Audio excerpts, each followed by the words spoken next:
Hello, woman in Christ. Welcome to this channel, The Woman in Christ. My name is Jane. And last week we were looking at self-love and self-care. And we looked at self-love as taking control of your life. And this week we are looking at self-love as an inner work. That means that you cannot talk about self-love without introspection and working on yourself. And today I would just like us to look at what inner work entails. And I'm going to mention a few of them. And then later I'll talk about your comments and just try to answer one or two. Love yourself first. That's an inner work. Because many people struggle with self-acceptance and self-love. They will do everything for everybody else, but they will neglect themselves.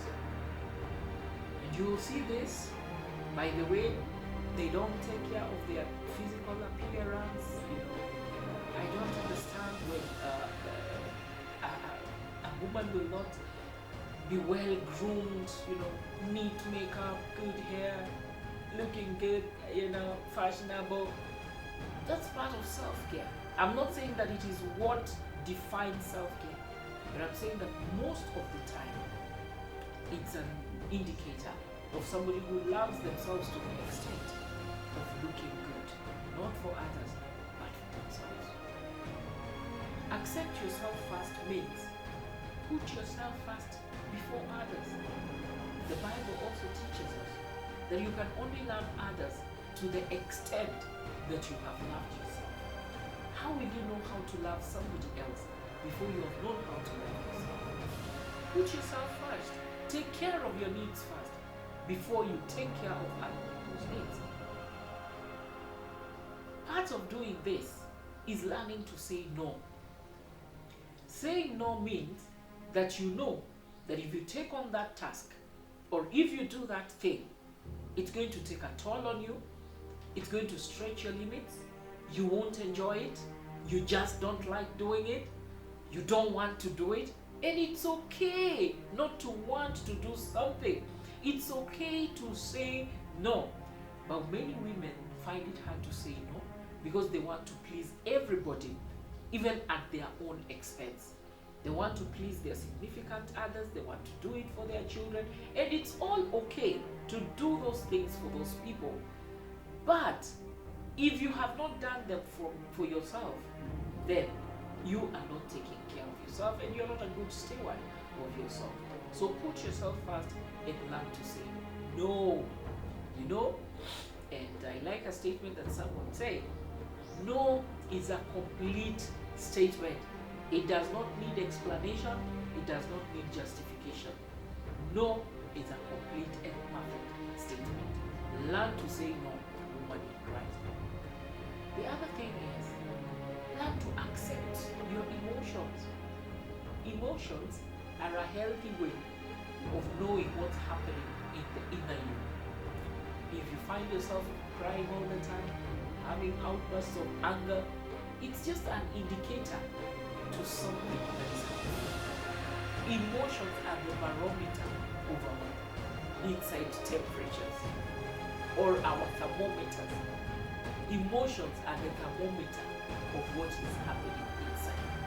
So accept your emotions, introspect your emotions, look at what it's telling you. Don't address the emotions, address what is causing the emotions. For example, if you find yourself irritable all the time, annoyed, with outbursts of anger, don't address that by keeping quiet, but you address it by finding out, is it one pressure that is causing this? Is it because so and so said this to me and I have not resolved it? So let your emotions be a pointer to an inner work that you need to perform in order to bring peace and wholeness to yourself. Don't lie to yourself. Rather, accept those emotions and deal with them. Thirdly, don't let your past define you. So many people have allowed their past to intrude into who they are today, and they have even they have mortgaged their future to the past. You have given your past the ticket to interfere with your future and to sabotage your future. Woman in Christ, let the past be. Let the past remain in the past, because there is nothing you can do about it. What happened. You had no control, and even if you had control and it happened anyway, you cannot change it in the now. So let the past stay in the past, and remember that you are now a new creation. In Christ, like I said last time, we have no past, we only have a future. Embrace your future and take charge of it. Don't let that teacher who called you a fool, good for nothing, stupid, don't let their voice take over you now in the future. Don't let your parents, at times our parents also contribute so much to the voices of the past that sabotage our today and our tomorrow. Don't give your past that kind of authority and power. Go beyond it. Go beyond those voices and embrace the voice of your Father that now tells you that you can move on, you can push on, you can be whoever you want to be. Don't let your past define you. Learn to be real and avoid perfectionism. Perfectionism, being a perfectionist, is not a problem per se. However, if you are so hell-bent on perfectionism to the extent that you override, you overlook relationships, you are always irritated, you are annoyed because people are not meeting your standards. At times you even are hard on yourself because you yourself have not met those perfectionist standards. I know of people who are perfectionists to the extent that even the people they live with are always on edge, like they're walking on eggshells because they fear doing anything. They are paralyzed because whatever you do, it will not meet their standards. Whatever they do, it will not meet your standards, and so they are always fearful around you. They are always expressionless around you, and this could be your children, you know. So quit perfectionism and embrace everybody as they are. Let the job be done in the best way possible. I do believe in doing that whatever is worth doing well. But if it's going to cost somebody their joy, their peace, you know, at the end of the day, it's not worth it. If it's going to cost me sleepless nights just to be perfect, then I don't want it, because I value my peace over perfectionism. And at times, perfectionism is just a mask. It's a cover of our inferiorities, over our past failures, you know. And most people use perfectionism to cover for their flaws, to cover for pain, even emotional pain, to cover for things that people don't want to confront, you know. They will use perfectionism to look put together, to look like they're in control, to look like they're in charge. Quit perfectionism and just be you, and let people enjoy you. Let your children be happy when you go back home. Let your children enjoy your company. Let your significant other be happy when they're around you. Let them be able to express themselves without fear of criticism. Let go of perfectionism. Woman in Christ, you are created in the perfect image of God. You are perfect just as you are. You do not need anybody to validate you. You do not need money to validate you. You don't need a new car or a new house or all those things are good.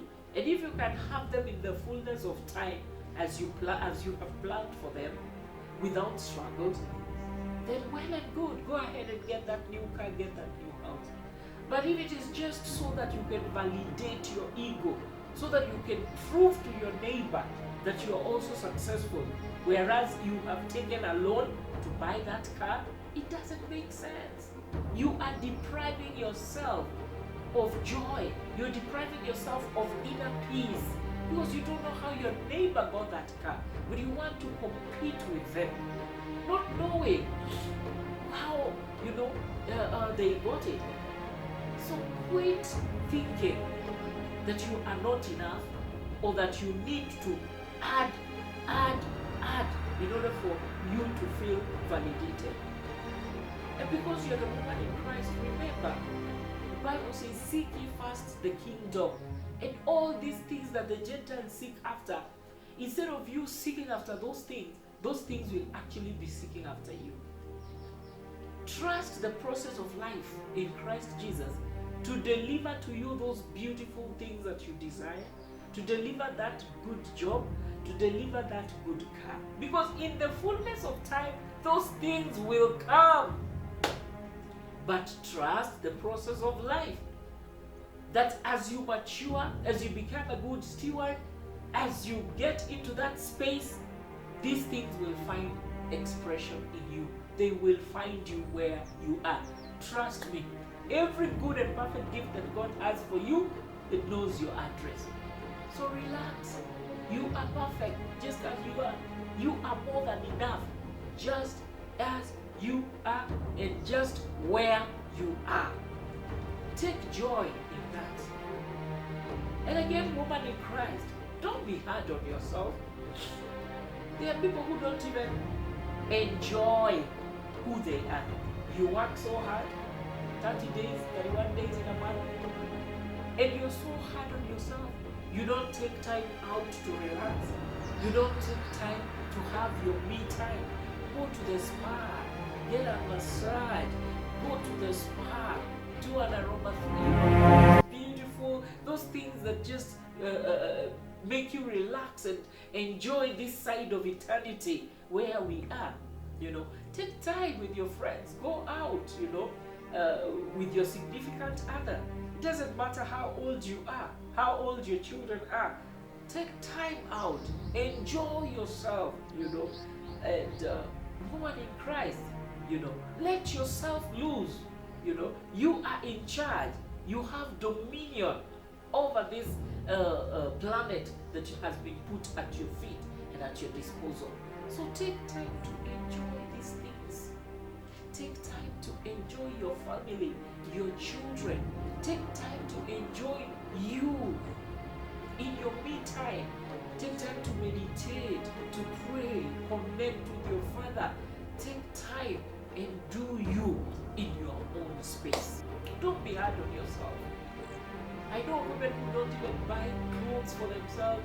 They don't go to the salon. They don't take it. As if they have neglected themselves fair and square because they're so hard on themselves. All their money is for taking care of bills and children and what. Bills will always be there. Children will always be there. But take a portion, a small percentage, just to treat yourself and take care of you because you love yourself. And finally, woman in Christ, watch your thoughts. Watch what happens inside you. It's an inner one. Your inner dialogue, what you tell yourself, is very important. We can affirm you as your friends. We can validate you based on your performance, your excellence, your looks, your achievements. But at the end of the day, what matters is the dialogue that goes inside, that goes on inside of you. If you're always having a negative dialogue with yourself, trust me, you cannot move far. Because the future belongs to those who know that they are victorious, they are conquerors, that they have what it takes. So watch your inner dialogue and know that because you're here today, because you're present in the here and now,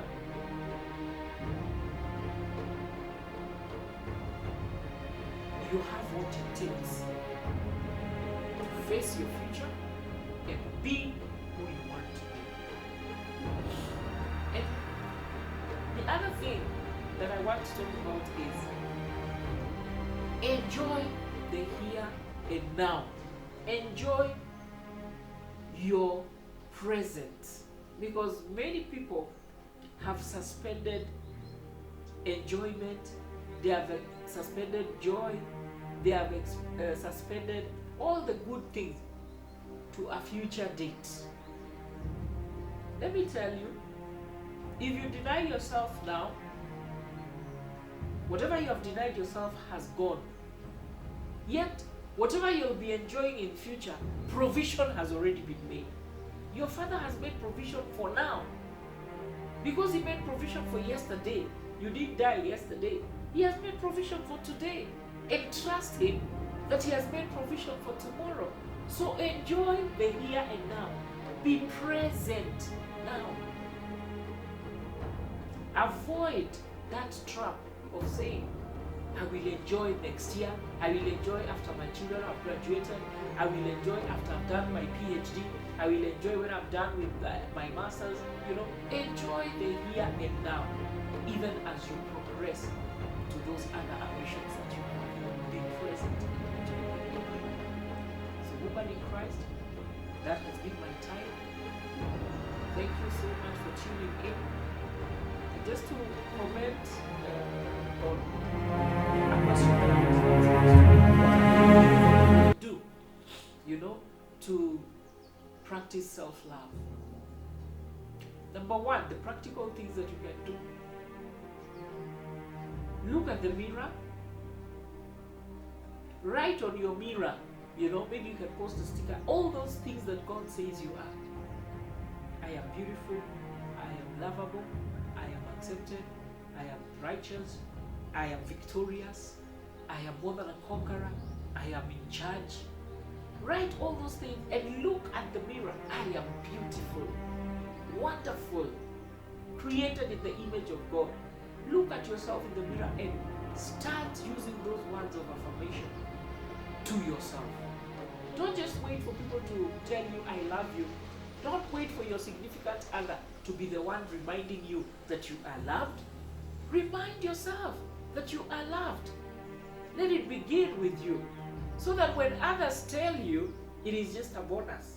But you already know, and you're confident, and you're great in your space, that you are loved. So those are some of the practical things that you can do. Saying no. Learn to say no one step at a time. For some people it may be very hard, but start anyway, and start at whatever level, one step at a time, until a point will reach where you know when to say no, and you have no apologies when it's a no. The other things you can do are, write God's promises all over your house. What is that thing that you're battling with? What does God say about it? And especially, what is the reality of it as the Bible portrays? Write it in your house. If it is healing, write scriptures that remind you that you are already healed. You are not the sick looking for healing. You are the healed, affirming the healing. Line your house, have those scriptures all around your house, and remind yourself these things constantly. Eat healthy. Connect to other people in a very real way, because we are all created for human connectedness. That sense of connectedness is very important, and just enjoy your space wherever you find yourself. Make sure it is where you want to be, and then enjoy. So, woman in Christ, just a few tips on how you can practice self-love daily, but make it a lifestyle until it becomes your character, until it shapes your destiny. Because, woman in Christ, there is nothing that you're looking for that is not already inside you, packaged in Christ Jesus. So until next time, God bless you, and remember, you are loved, lovable, loving,